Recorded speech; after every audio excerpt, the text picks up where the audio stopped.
Hello and welcome to Production Bytes. I'm your host, Veranova, and today I'll be taking you through how to make use of the stereo field in dance music to get a big and powerful sound. This tutorial is going to come in two parts, the theory side and then a practical side where I'll show you how I apply the theory. So first off, I'm going to give you a bit of background theory about psychoacoustics, which is the study of how we perceive sound. There are three main ways which we perceive directionality. The first one is loudness. Now all this means is when you've got a sound source on, say, the right hand side of your head, it's going to sound louder in your right ear than your left ear, so you can tell that it's actually coming from the right hand side of your head. The second way we perceive directionality is phase difference. So what this means is when you've got a sound on, say again, the right hand side of your head, it arrives slightly later at your left ear than it does at your right ear. And this means that if there's a lot of reverb in our left ear, so the sound levels sound about the same in each ear, we can actually tell where the sound is coming from because the signal coming to our left ear is delayed slightly. Now this only works up to about 30 milliseconds, so if the phase difference between your right ear and your left ear is less than 30 milliseconds, your ears are going to hear it as the same sound and just know that it's on the side of the head that the sound arrived at first. However, if it's more than 30 milliseconds, you're going to hear it as two distinctly different sounds, or as an echo. The third way is through frequency. Now again, if you've got a sound source on the right hand side of your head is going to block off a lot of the high frequencies. So your right ear is going to hear all of the sound, and your left ear's not going to hear the high frequencies of the sound. So through that, you can work out that the sound is on the right hand side of your head. So, how do we apply these principles in audio production? Well, there are three traditional ways of creating a stereo signal in a mix. The first one is through panning, which is a feature you're almost certainly familiar with. And all it does is, if you pan it right, it reduces the level of the left-hand signal and increases the level of the right-hand signal, giving the effect of the sound coming from the right-hand side. There's a few different ways this is done, but basically that's what it does. The final two ways to create a stereo signal are through a field known as stereo enhancement.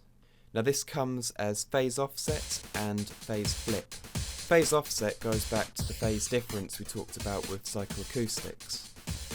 What it does is it delays one side of the signal, meaning that they are out of phase. And since the signals coming from each speaker are therefore different, we perceive that as a stereo signal. This does also have the effect, however, of making you perceive it to come from one side, and that's not always what you want in music. So the way around this is to use phase flip. Now what happens when sound on each channel is completely out of phase is it will not sound central at all.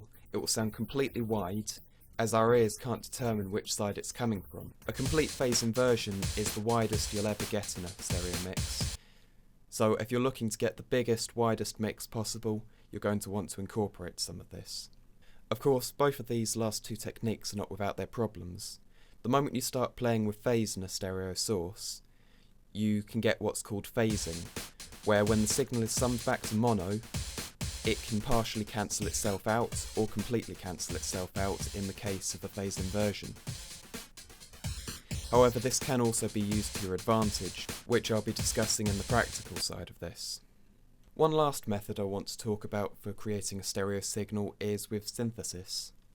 Now many synths will create a stereo signal without a problem, but if you've got a synth which sounds great but it's already using the synthesizer to its full potential, and you want it to sound wider, you'll find that many synths are designed to model analog circuits.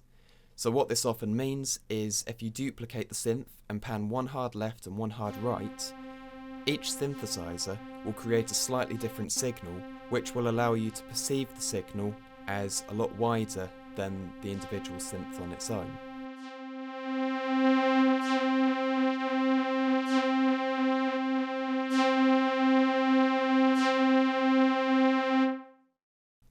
If the synthesizer, however, always creates exactly the same sound, then when you do this it will still sound central in the mix.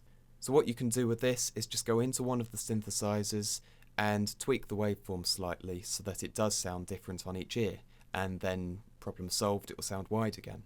So what I'm going to leave you with is a few guidelines for creating stereo signals in your own mix. The first one is that low frequencies should generally be in the middle of the mix. And this is because many club systems and consumer hi-fi systems use mono subs. So they sum the low end down to mono before sending it through the sub. This means if you've got a stereo signal going through the low frequencies, then this could cause phasing and cause muddiness or even cancel itself out completely. The second guideline is to try and avoid phase issues in general. This is because many club systems run in mono, and also people play music off phones these days, which are also often in mono. So when you've got phase issues, then things can get cancelled out, you can get phasing, and it just doesn't always sound great. So always check your mixes in mono and be prepared to change any sounds which seem to be causing problems when you do this. The third rule is if you want anything to be punchy or powerful or really show through in a mix, have it in the centre of the mix. This is because it's then coming out of both speakers at exactly the same level, and it will sound louder than something which is panned onto one speaker therefore.